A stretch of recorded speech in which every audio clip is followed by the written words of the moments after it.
let's go ahead and talk about the Brian Birmingham news. If you guys don't know, Brian Birmingham has been leading the Classic team since Omar. I think Omar was the lead prior to Brian. So I think since Omar left, which was in early 2020, middle of 2020, Blizzard fires Classic lead after he protests employee evaluation policy.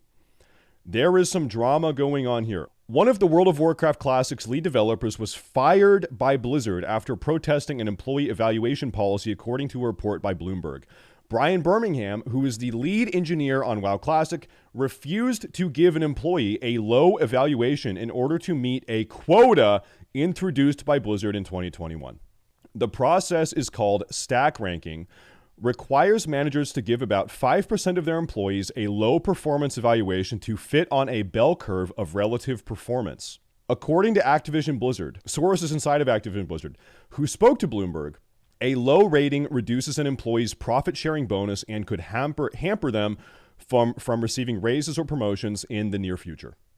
So Brian refused to give one of his employees, so presumably someone else on the Classic team, Brian refused to give them a low rating because he thought they didn't deserve a low rating, but Blizzard said, you need to give them a low rating because we need someone to be on the bottom of this bell curve, right? So, insane. Brian made a stand, and he put his job on the line because he would not give one of his employees, one of the fellow Classic devs, a low rating. In an email to staff expressing his frustration with the policy, Birmingham wrote that Blizzard executive leadership justified the policy by claiming it will squeeze the bottom-most performers as a way to make sure everyone continues to grow. So Blizzard is saying, in order to actually help our bottom performers, which are arguably not even bottom performers, but someone's got to be there. And Brian is like, hey, this guy's not a bottom performer. You're telling me he has to be there, but he doesn't belong there.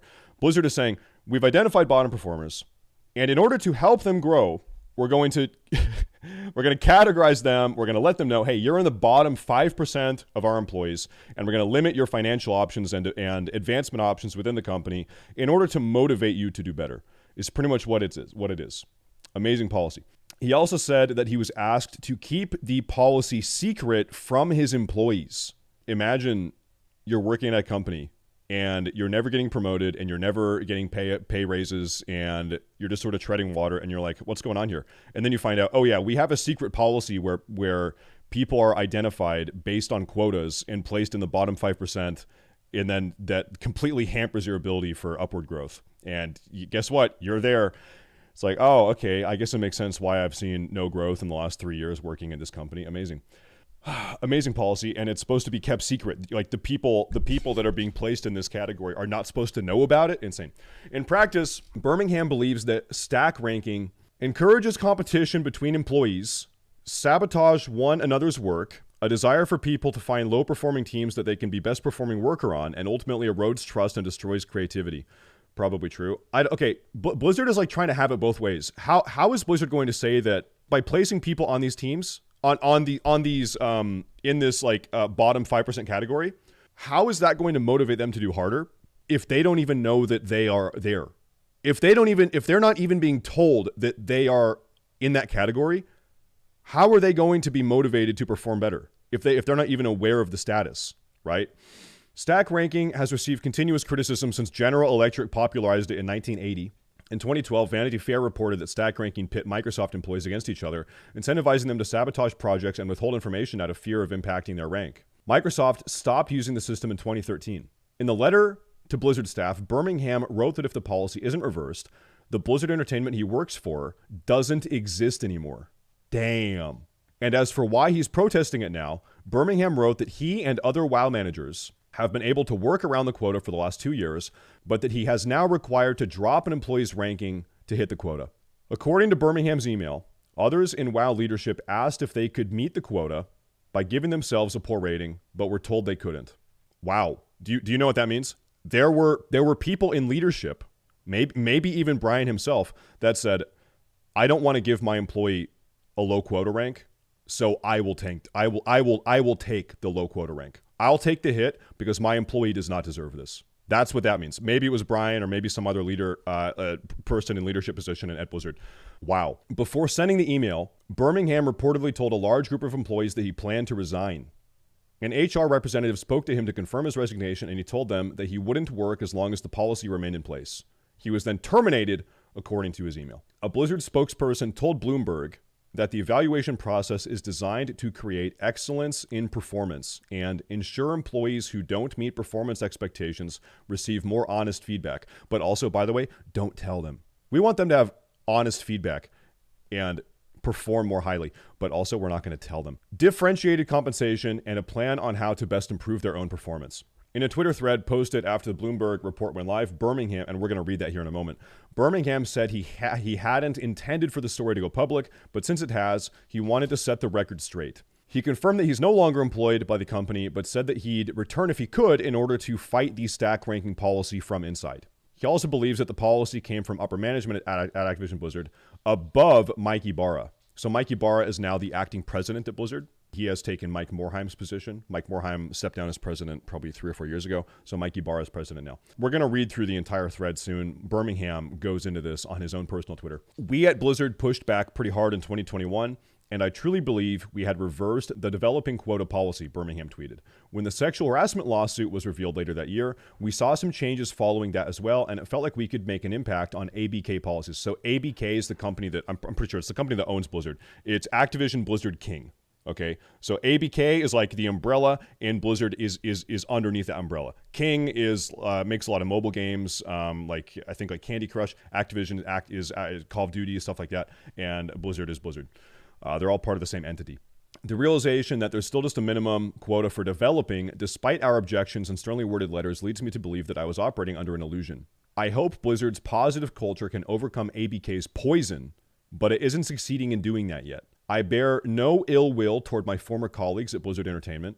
The Blizzard I knew and always wanted to work for is being torn apart by the executives at ABK, and it makes me sad. I truly respect the developers I worked with at Blizzard.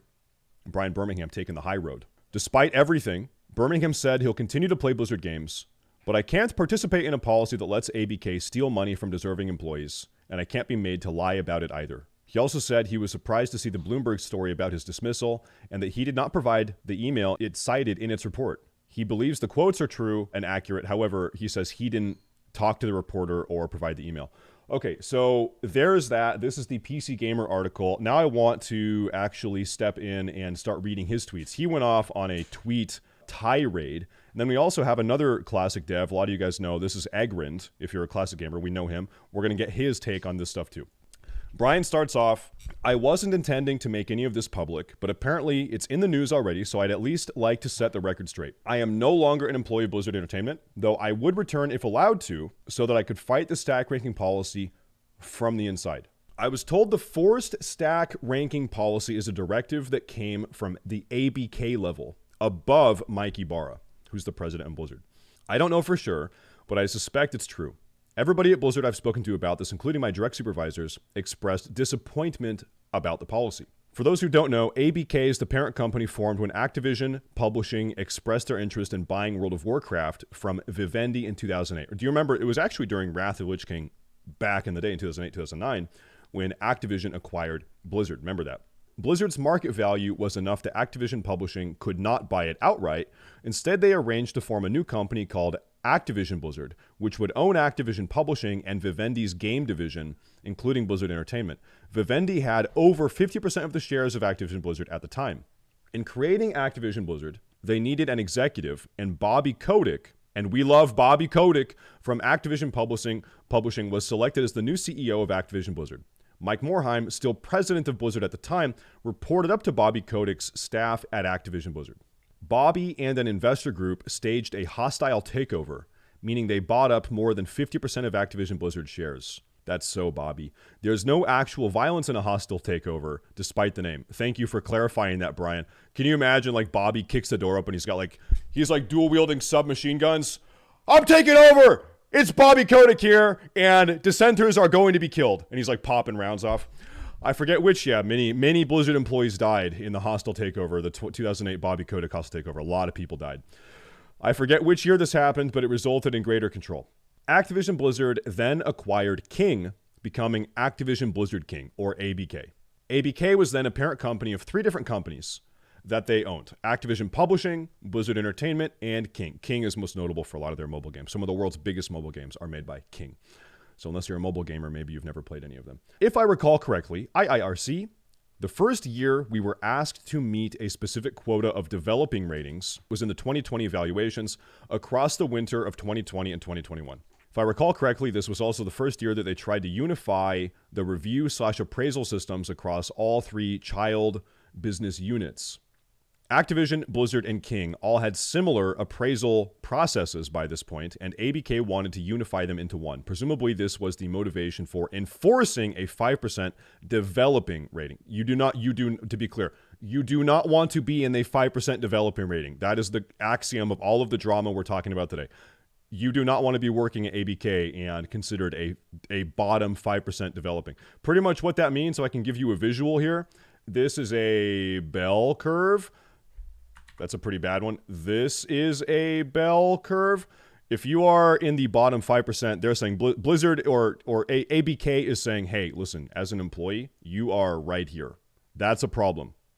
You don't want Blizzard to think that you are performing in this category. You're not going to get promoted. You're not going to get raises. You're not going to be eligible to advance to higher positions. They're saying that you are doing a pretty bad fucking job. Okay, that's what that is. But also that per the system, we have to find 5% of our employees that go into this category. We have to every year acknowledge that 5% need to be in that category. And so this drama here is that ABK told Brian, listen, you need to pick one of your employees and put them in the 5%. And Brian said, I don't have any employees that are in the bottom 5%. The team that I oversee, hey, I'm Brian here. The team that I oversee, which is the classic team, they're doing a good job. I don't think any of them belong in the bottom 5%. And so he said, I'm not going to do it. And then he got fired. That's where this starts, okay? The realization that there is still a minimum quota for developing, despite our objections and sternly worded letters, leads me to believe I was operating under an illusion. I hope Blizzard's positive culture can overcome ABK's poison, but it isn't succeeding in doing that yet. So having explained all of that, I bear no ill will toward my former colleagues at Blizzard Entertainment. The Blizzard I knew and always wanted to work for is being torn apart by the executives at ABK, and it makes me sad. I truly respect, and of course this is where you'd play the obligatory Steve Jobs video where you have a disengagement between the people that actually make the product and then the people that are trying to legislate or like oversee and market the product, the classic Steve Jobs video, which he says is the downfall of all really good businesses and companies, which is probably true and seems to be happening here. Man, Steve Jobs, smart guy. So the people that can make the company more successful are sales and marketing people, and they end up running the companies. And the product people get driven out of the decision-making forums. But ABK is a problematic parent company. They put us under pressure to deliver both expansions early. It is deeply unjust to follow that by depriving employees who worked on them their fair share of profit. The ABK team should be ashamed of themselves. So he's saying that oftentimes we've got products that are not ready to be released. We're not ready to push them out the door. World of Warcraft expansions, for instance. But ABK says, you need to release them. They need to be released now, even if they're not ready. Do it. I must stress that the above is my best recollection of the events. It covers a lot of years, and human memory is notoriously imperfect. I do believe that my broad strokes are accurate. The developing quota is toxic. It is an ABK policy. It is being forced on Blizzard. There you go. I can't tell you whether to boycott Blizzard games or not. How to best express your displeasure is up to you. As I said above, I won't boycott, but I can't participate in a policy that lets ABK steal money from deserving employees, and I can't be made to lie about it either. And to wrap up, I just want to again clarify that I was surprised to see the Bloomberg article below. I did not provide them the email that they're quoting from, but I believe the quotes are accurate. They have neither spoken to me nor reached out to me in any way. Damn. Okay, so that is Brian's final word. I gotta say, the way that Brian is posting here is very respectful, very professional. He's not letting any anger or spite or rage cloud his posts. I think he kept it very adult here. Good for you, Brian. Taking the high road. Good job, Brian. Good job, Brian. We stand with you, Brian, right now.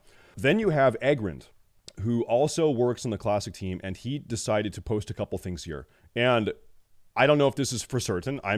But you could speculate that maybe Brian was the one, or sorry, maybe AggrendWoW, who works in the classic team, was the guy that Blizzard said needs to be in the bottom 5%. I don't know. It was presumably someone on the classic team, right? Otherwise, Brian would not have been involved. Was it AggrendWoW? I don't know. Could have been some other person on the classic team. Could have been Agren, though. I don't know. So let's read what he has to say. Agren says, Josh Greenfield, this might be vague and confusing, but if you see a story about our team today, I want you to keep in mind that the person who is the subject of that story did not give his consent to that news being published. And the journalist who wrote that story almost certainly didn't stop for 1 second to consider the damage that it could do to that person right now. They just wanted a scoop. It's objectively good to applaud the bravery of the person who is in the focal point of that story, which is Brian Birmingham. They took a principled stance for something they believed in against something that is fucking wrong, he says. I'm so very, very proud of him, but I'm also not the one now looking for a new job while trying to support a family. Publishing and signal boosting this story only adds to the difficulties that this one person may have. When or if the person in this story is ready to speak about this, they can make that decision for themselves. Until then, consider that the harm that this bit of journalism can actually do to that ordinary person who only wanted to do the right thing and didn't ask that he be outed by some stranger who just wants clicks and page views. He's just a normal guy with a family. Someone responded, hi, do you mean the Wowhead article? It seemed fine to me. He says, not Wowhead. I'm speaking of the original article, which, as I've already mentioned, I'm not going to relink here. The original article was published by Bloomberg News. I think we had so who published that originally? Jason Schreier. Why have I heard this name before? Jason Schreier is always doing something. Who's Jason Schreier? I've heard this name before. He's always doing something that people are mad about. People are always mad at this fucking guy. I gotta say, like, Brian does have a family. I think he's a dad. He's got a wife. He's paying bills like the rest of us, trying to take care of his loved ones. And he effectively would not throw one of his employees under the bus. He stood up for that. I think that's more than most of us can say, right? It's easy to say like, oh yeah, I would do the right thing, bro. I know I would do yeah, would you? He did. Brian did. Brian refused to throw one of his employees that didn't belong to be in that 5%, that didn't deserve to be in that bottom 5%. He said, I'm not going to do that. And then he got fired for it. And then in the midst of that situation, even after being fired for making that stand, he has shown nothing but grace in the aftermath. Good for you, Brian. Good for you, Brian. You hate to see it. You love to see that. You love to see the first part, and then you hate to see the second part, is what it is. I guess that's what I'm trying to say. Feels bad. Brian Birmingham has been on the Classic team since day one. He was there alongside Omar. Omar really kickstarted Classic. Omar left in middle of 2020, I think. And then Brian kind of took over, but Brian was there from day one. In fact, Brian Birmingham Classic interview. Classic WoW Media Summit with Brian Birmingham. Look at this. I went to Yethicens, and I was like, why? So S-Fan and I are interviewing these guys. This is 3 years ago. When was this? May 14th, 2019. S-Fan and I had an interview with these two guys. You can't actually accomplish any gameplay goals. Like if mob spawning, tapping, camping. This is before Classic came out. A couple months before. This guy here, this is Patrick Dawson. He does his job is like server architecture. So a lot of the layering stuff, a lot of like server maintenance, how servers are designed and handling Classic WoW. That's his job. And then Brian is doing something else. He's like maybe more making big executive decisions or like bigger like umbrella decisions, I guess. Anyway, that is the Brian Birmingham drama. Guys, I'm gonna conduct a straw poll here. I want to know your opinion. Did Brian do the right thing? Yes or no? 88% of people said yes, Brian, right thing do. But 13% of people said Brian, right thing not do. And we've got maybe 20 seconds left. There it is. 86% of people said Brian did right thing do. Yes, good. Yeah, I agree. I tend to agree. I think Brian did the principled thing. Here's the hard thing for Brian. This is something that I would be concerned about. Okay, he's obviously going to have to get a new job, unless Blizzard takes him back, but that's probably not going to happen. He's going to have to get a new job. Knowing that Brian is principled enough to go against the grain, or in other words, go against corporate policy, do you think some other corporate game dev studio is going to look to hire him? Or do you think that other game dev studios are going to say, maybe we're not going to hire him because this is a guy that's not afraid to stand up against some of our bullshit. Maybe he's going to have to, maybe like some small indie studio, right? But I think you'll have a lot of corporate places that are like, this guy's got a bit of a backbone. We don't want to hire him.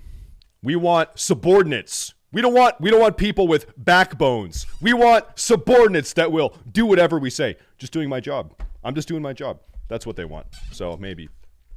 Who knows? Who knows? Follow the orders. Pick up the gun. And just kidding. That's too far. But now we know. Brian wouldn't pick up the gun. He's not going to do it. He wouldn't do it.